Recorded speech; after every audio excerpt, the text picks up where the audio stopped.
What if toxic polarization isn't our only option? What if, instead of being swept into endless cycles of outrage and division, we could choose to exercise a different set of muscles? The muscles of compassion, curiosity, and human connection. And what if those choices could help us to create communities that value relationships, unlock potential, and empower people to thrive? Well, I'm here to tell you that it's possible. And how do I know that? Because I've seen it again and again.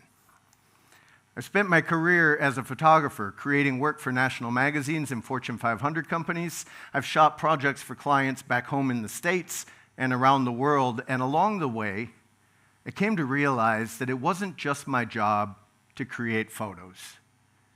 It was my job to find beauty in unexpected places.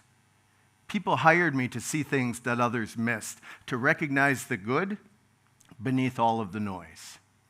Now, I live in Minneapolis, a city that's found itself more often than we'd like in national headlines. George Floyd, immigration raids, protests, tensions. You probably have seen when George Floyd died, you probably saw some of the same images that I saw that were broadcast around the world that showed burning buildings and frustrated people. And of course, those things were true, but they weren't the whole story. Because every day I would go out on those same streets and I would see something else as well. I would see hundreds, if not thousands of people who were out there sweeping up broken glass, boarding up buildings, taking care of their neighbors, and making sure that their communities would be okay for another day. Both things are true. And that's the challenge of our time, isn't it? That we're constantly fed bits of reality and told that it's the whole. The question we need to keep asking ourselves is, what else is true? So 20 years ago, I started this project called A Piece of My Mind, this kind of piece. I was increasingly frustrated with all of the angry voices in the world. I wondered, in a world that asks us to look at what can separate us, I wondered if there was something I could do with my photography and storytelling to rediscover what connects us. And so, one by one, I started interviewing people, asking them the questions: what does peace mean to you? How do you work towards it in your life? What are some of the obstacles you encounter along the way? And what started as this small little side project, well, it quickly became an obsession.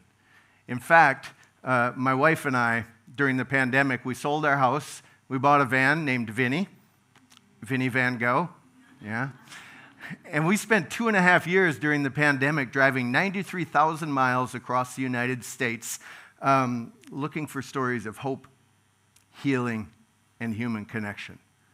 So along the way, I interviewed people who had marched with Dr. King and Holocaust survivors. I interviewed military veterans, people who'd been through the prison system, Muslim, Christian, Jewish, Buddhist, Hindu, atheist, agnostic folks. There was room for everybody in this project. And in fact, the project got better the more people we included in it. And when we showed up for these conversations, we didn't show up to fight. We didn't show up to prove who was wrong or right. We showed up to listen and to make connections. And along the way, I met people like Joe McGill. And Joe is the founder of a project called the Slave Dwelling Project. And Joe will spend the night in historic slave quarters across the American South because he believes that we're never going to fully understand our history if we're not willing to get a little uncomfortable first. In fact, he says when we're uncomfortable, that's when the learning starts.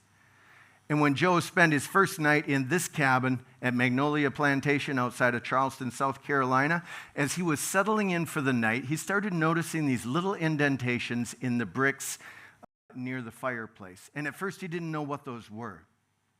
But he put his fingers in them, and they were fingerprints.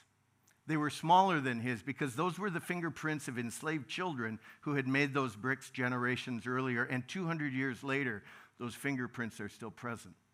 And Joe calls those echoes of humanity. And I love that phrase because once you start to see those echoes of the suffering and the resilience of injustice and hope, you start to see them everywhere. And once you've seen them, the question becomes, what are you going to do with what you've learned? I met people like Tanya Abed, who's an Anishinaabe woman who was protesting to protect water rights outside of her tribal land in Minnesota. And she started her interview with a really difficult statement. She said, "I've learned that I can't trust the system because the system wasn't built with people like me in mind." You know, she was working to protect those water resources so that her kids could hunt and fish and gather wild rice the way that she had when she was a kid. And what stuck with me wasn't her protest and her activism. What stuck with me was her perspective and her long view of the situation. Because in the Anishinaabe tradition, decisions are often framed through the lens of 7 generations. Right? I'm not just thinking about my kids. I'm not just thinking about my grandkids, but I'm thinking 7 generations down the road. And in a society that's obsessed with instant gratification and immediate results, Tanya encouraged me to ask a different question. How are the decisions I'm making today going to ripple out 7 generations into the future? And I met Rose Berger after she'd come back from Ukraine. She had traveled there with an interfaith delegation in order to pray for peace in the middle of war. And she said she wanted to be able to hug and hold people as they were going through this difficult thing, and that wasn't something she could do over Zoom. And Rose has done this before. She was in Chad during their civil war. She was in Israel and Gaza during previous conflicts. She was right here in Northern Ireland at the height of the Troubles. And when I asked her why she would willingly move into a conflict zone, she said something I've never forgotten. She said, "I've come to realize that some things look scarier from far away." And when she got close to these people living in conflict, she began to understand their situation in a new way, not through the headlines, but through their humanity. And I think this is true of every division that we experience today. It's easy to fear people when they're far away. When people are far away, it's easy to reduce them to stereotypes and to make assumptions. But when we get close, we start to see the complexity and the nuance and the humanity. And that changes everything. You know, Joe showed me that we needed to be willing to get uncomfortable. Tanya reminded me that we need the wisdom to think beyond ourselves.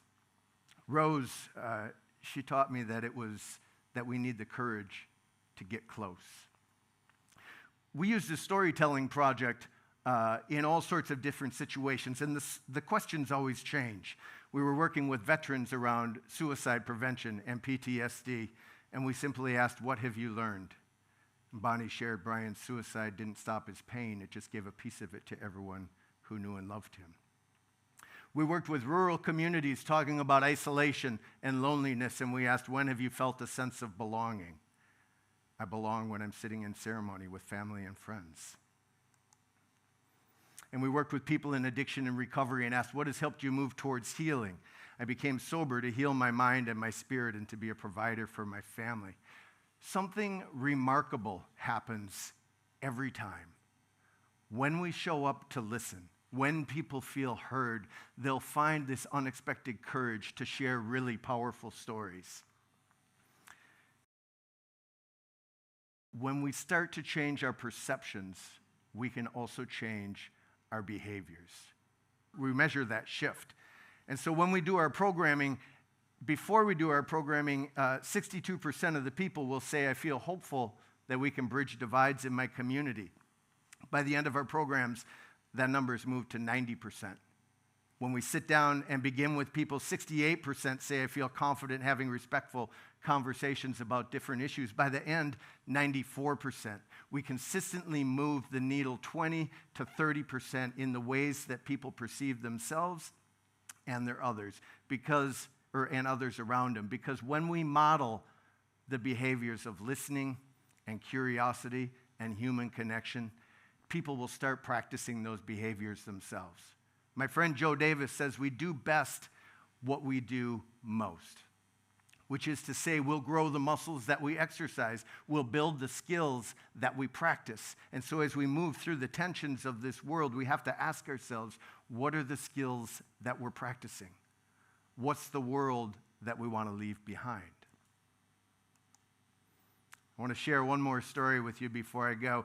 This is Alex Lowe, and Alex was 9 years old when I interviewed him in New England. He lived at a residential foster care school. All of the students lived in these small cottages, and each of them had their daily chores to do. And Alex talked about how frustrating it was for him when other students didn't pull their weight. They didn't do their part. He said, it's not fair. But then he paused, and he has said something that I think a lot of adults never quite figure out. He said, I guess the only person I can control is me. And so he wound up doing his chores the very best he could and trusting that other people would see his example and they would follow suit. You know, the truth is we don't get to control the others around us. We don't get to control the news cycle or social media. We don't get to control the way our neighbors live their lives, but we do get to choose the way we show up for one another.